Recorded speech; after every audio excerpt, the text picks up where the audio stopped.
How can two nations foster a strong relationship when tensions simmer at their borders? This question takes us to the heart of the ongoing border tensions between India and China. These two giants of Asia, each with its own rich history and global ambitions, find themselves at an impasse.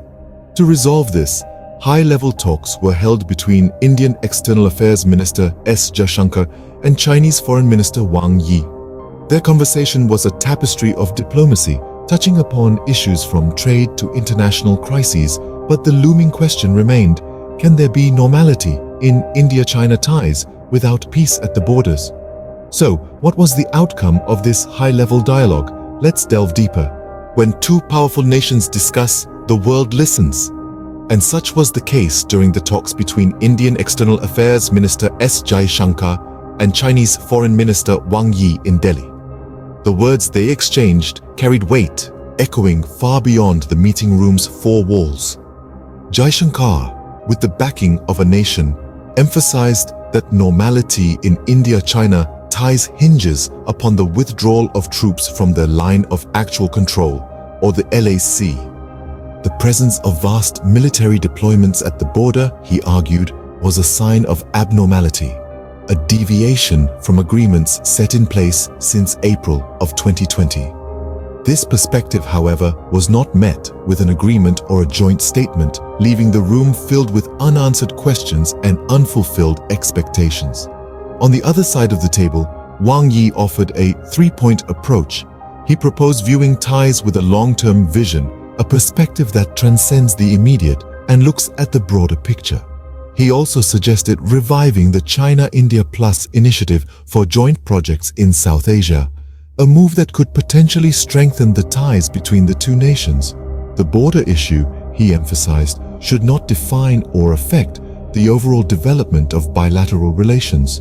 For him, the border issue was but a piece of a much larger puzzle, a part that should not overshadow the whole. The talks, it seems, were a dance of diplomacy, each party trying to lead the other. But in this dance, the two nations were out of sync, their steps mismatched, their rhythm disrupted. Yet they continued to dance in hopes of finding a common beat, a shared understanding that would bring them closer together. Despite the divergent views, the dialogue did cover other critical areas. Let's explore. Global politics isn't all about borders. It extends to trade, education, and international crises.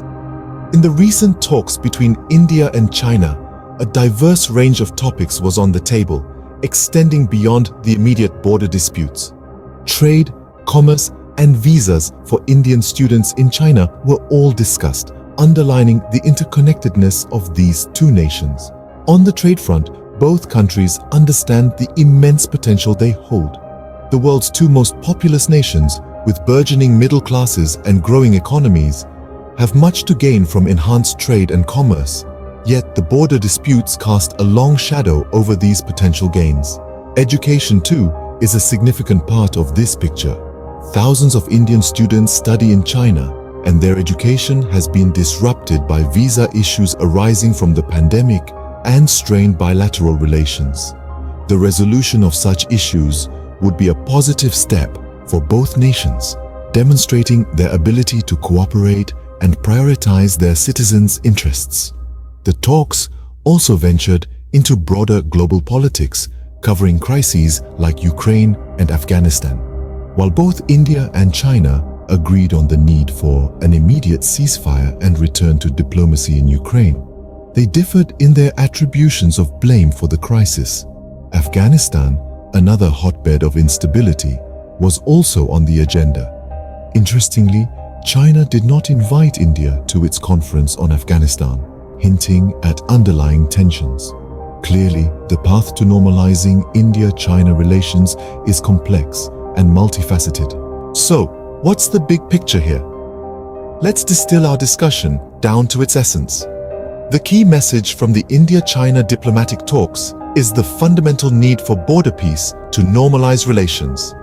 The presence of troops amassed at the line of actual control has been labeled as abnormal, and it's clear that this issue needs resolution for any progress to occur.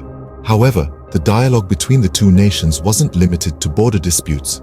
It spanned across a gamut of issues, including trade, education, and global politics.